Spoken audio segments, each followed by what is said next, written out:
नमस्कार, भक्ति टॉप 20 में आपका स्वागत है और मैं हूं आपके साथ अनमोल कुमार। आइए जानते हैं धर्म और आध्यात्म जगत से जुड़ी हुई 20 बड़ी गतिविधियां। तकरीबन 2 साल के बाद श्री काशी विश्वनाथ मंदिर के गर्भगृह के द्वार आम श्रद्धालुओं के लिए खोल दिए गए हैं। अब श्रद्धालु आराम से गर्भगृह में पहुंचकर बाबा के शिवलिंग को स्पर्श कर जलाभिषेक कर रहे हैं। काशी विश्वनाथ धाम आने वाले श्रद्धालुओं को बहुत जल्द कैफे, रेस्टोरेंट, वैदिक केंद्र जैसी ढेर सारी सुविधाएं मुहैया होने वाली है। ये सारी सुविधाएं काशी विश्वनाथ धाम निर्माण के दूसरे चरण की योजना में शामिल है। अयोध्या में एक बार फिर से अनवरत रामलीला का मंचन शुरू हो चुका है। कोरोना के चलते पिछले 2 साल से रामलीला का मंचन बंद था। इस बार रामलीला का मंचन हाईवे स्थित रामकथा संकुल के नए बने प्रेक्षागृह में हो रहा है। धार्मिक पर्यटन का केंद्र बन रही रामनगरी अयोध्या में पर्यटकों को अब वाईफाई की सुविधा मिलने जा रही है। स्थानीय लोगों के साथ साथ पर्यटकों को भी ये सुविधा मुफ्त में मिलेगी। वाईफाई हॉटस्पॉट के लिए 4 जगहों को चिन्हित किया गया है। अयोध्या में जुलाई महीने के अंत तक श्री राम चबूतरे का काम पूरा होने की उम्मीद है, जिसके बाद मंदिर के गर्भगृह का काम शुरू होगा, जो आने वाले मकर संक्रांति तक पूरा कर लिया जाएगा। देश भर में 16 अप्रैल को हनुमान जयंती मनाई जाएगी। शनिवार को हनुमान जयंती का पर्व होने से इसकी महत्ता और बढ़ जाती है। हरियाणा के महेंद्रगढ़ स्थित कड़ियावाला हनुमान मंदिर में 16 अप्रैल को धूमधाम के साथ हनुमान जयंती मनाई जाएगी। कोरोना की वजह से पिछले 2 साल से यह हनुमान जन्मोत्सव नहीं मनाया गया था। रामनवमी के दिन से शुरू होने वाले सालासर वाले बाबा के मेले में हजारों की संख्या में श्रद्धालु पहुंच रहे हैं। इस मौके पर मंदिर में अखंड धुआं भी जलता है। यहाँ साल में 2 बड़े मेले का आयोजन किया जाता है। इनमें से एक मेला चैत्र मास में लगता है।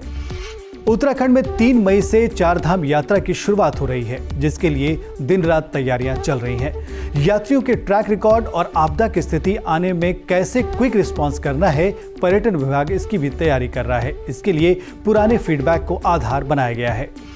4 धाम यात्रा के मद्देनजर पुलिस विभाग ने भी अपनी तैयारियां शुरू कर दी हैं। इस बार उत्तराखंड के सभी जिलों से करीब 5,500 पुलिसकर्मियों की ड्यूटी लगाई जाएगी। मध्य प्रदेश के डंडोरी में इस्कॉन मंदिर की तर्ज पर श्री राधा कृष्ण मंदिर को दोबारा बनाने का काम शुरू हो गया है। उम्मीद जताई जा रही कि इसके निर्माण में 50 लाख तक की लागत आ सकती है। मध्य प्रदेश के भोपाल में सबसे बड़ी रामायण रखी हुई है। इस रामचरितमानस का वजन करीब 170 किलो है, जो करीब 4.25 फीट का है। इसे 149 दिनों में लिखा गया था। परम पूज्य संत स्वामी श्री करुणदास जी महाराज के श्रीमुख से यमुनानगर हरियाणा में श्रवण कीजिए श्री भक्तमाल कथा का। 18 अप्रैल से शुरू होने वाली इस कथा का सीधा प्रसारण दोपहर 1 बजे से संस्कार पर देख सकते हैं। उत्तर प्रदेश के गंगा में अब पर्यटकों के लिए विशेष सफर की तैयारी की जा रही है। काशी से प्रयागराज और विंध्य धाम के अलावा चुनार किले का गंगा में जलमार्ग से पर्यटकों के लिए 2 दिन का रोचक सफर होगा। लंदन के हैरो स्थित इस्कॉन टेम्पल में रामनवमी का त्योहार धूमधाम से मनाया गया। इस मौके पर भारतीय मूल के सैकड़ों लोगों के साथ परम पूज्य राजराजेश्वर गुरुजी ने भी हिस्सा लिया और भगवान श्री राम की पूजा की और उनका आशीर्वाद लिया। लंदन के चिन्मय मिशन की तरफ से भी धूमधाम से भगवान श्री राम जन्मोत्सव का आयोजन किया गया। इस मौके पर लोगों ने भगवान श्री राम की पूजा अर्चना की। लंदन के ही वेम्बली पार्क स्थित 27 पाटीदार सेंटर में धमीचा हॉल में चैत्र नवरात्र गरबा का आयोजन किया गया। इस कार्यक्रम में सैकड़ों स्थानीय लोगों ने हिस्सा लिया, डांडिया की थाप पर गरबा किया।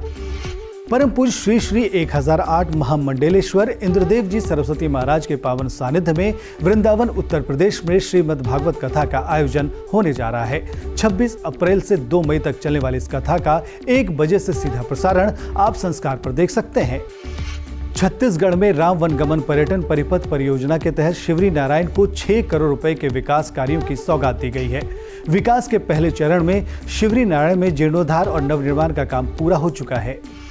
करीब 703 करोड़ की लागत से महाकाल मंदिर के विस्तारीकरण का काम चल रहा है। इस दौरान यहाँ 90 से ज्यादा मूर्तियां भी लगाई जाएंगी, जो अपना इतिहास खुद बताएंगी। इसके लिए मूर्तियों में QR कोड लगाया जाएगा।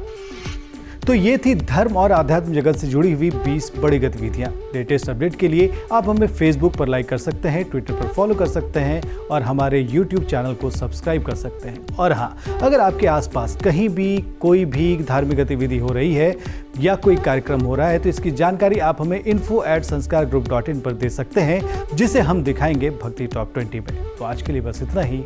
नमस्कार।